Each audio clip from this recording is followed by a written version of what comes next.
All right, CES 2019, and we kicked it off here at the convention center finally on day 3 by heading to Inwin. Something I'm always looking forward to with Inwin is they show something new.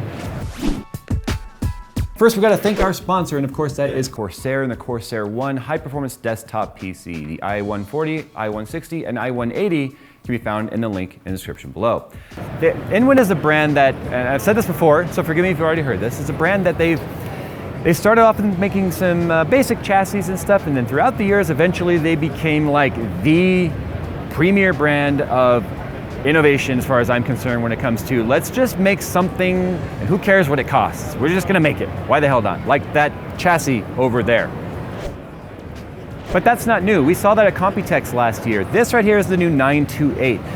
They say they heard me when I complained, not really complained, but it's just I personally didn't use Inwin chassis for a lot of my builds until the D-Frame 2.0 because of the fact, or the D-Frame, not 2.0, whatever, it's the D-Frame, because it didn't fit more than one radiator, and because I like to use multiple graphics cards, high core count CPUs, and just water cool all the things, a single 360 normally wouldn't get the job done for me. So they kind of took what I said and on a chassis I'm assuming they were already designing and just went balls to the wall with it. So this particular chassis can fit, well, pretty much ATX, Micro ATX, ITX, Holy Crap TX.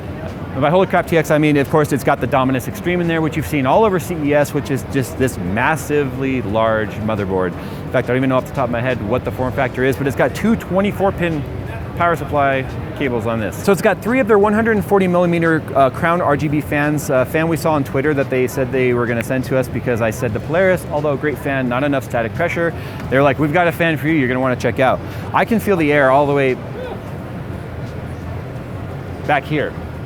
So yeah, that's what they're using in all their rads. You can do dual 420 millimeter radiators, so that's 3 140 millimeter fans on the top, side by side.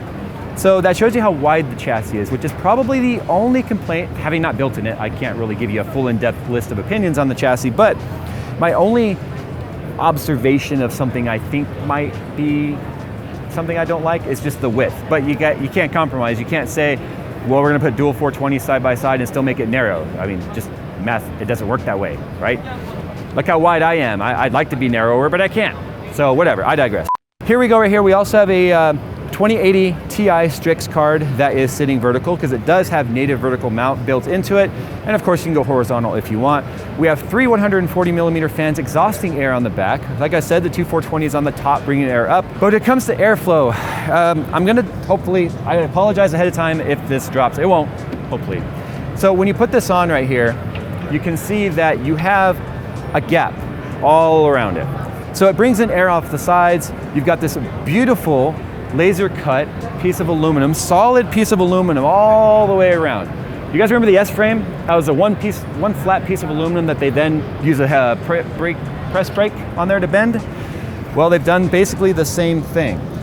So it basically seams right here, comes all the way up and around, back to this side. Well, right here actually. And then you've got a solid bottom piece. In fact, let's go take a look at the back side because there's just as much information and design and basically love put into the back side as the front. So you know I'm a fan of fans. Well, they have a fan made of 6 fans. That's being powered by only 3 of the fans because apparently 6 fans was too much and it was dangerous. So remember that dual 24 pin I mentioned on that motherboard? Obviously you have to have dual power supplies. So you can see right here, we have our power supply brackets. So it does come with both brackets though for this chassis. In fact, this case has so much room in it, they did dual reservoir with pump in the front and added another reservoir with a tower res in the back. That's why you're seeing so much crazy water flow because these pumps are also running full speed. All the parts are supplied by EK.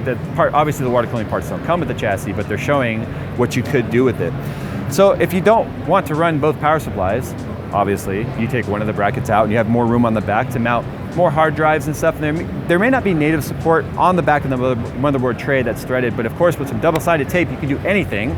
But it does have 2.5-inch and 3.5-inch hard drive and SSD support on the motherboard tray, holes drilled, you can use your screws and mount them there. So this is what happens, I think, when you have an amazing design team that's kind of like, how do we one-up ourselves? Well, you come up with the 928, that's how you do it. Anyway, guys, thanks for watching our coverage here of CES 2019. Oh, I forgot to mention the thumb screws. These are not outsourced. These are CNC milled thumb screws out of aluminum. The amount of effort they put into just a thumb screw. All right, guys, check out how insane Inwin is by going to inwin.com, but you guys can also check out the rest of our CES coverage. And of course, a huge thank you to Corsair for sponsoring today's trip. Learn more by clicking their link in the description below.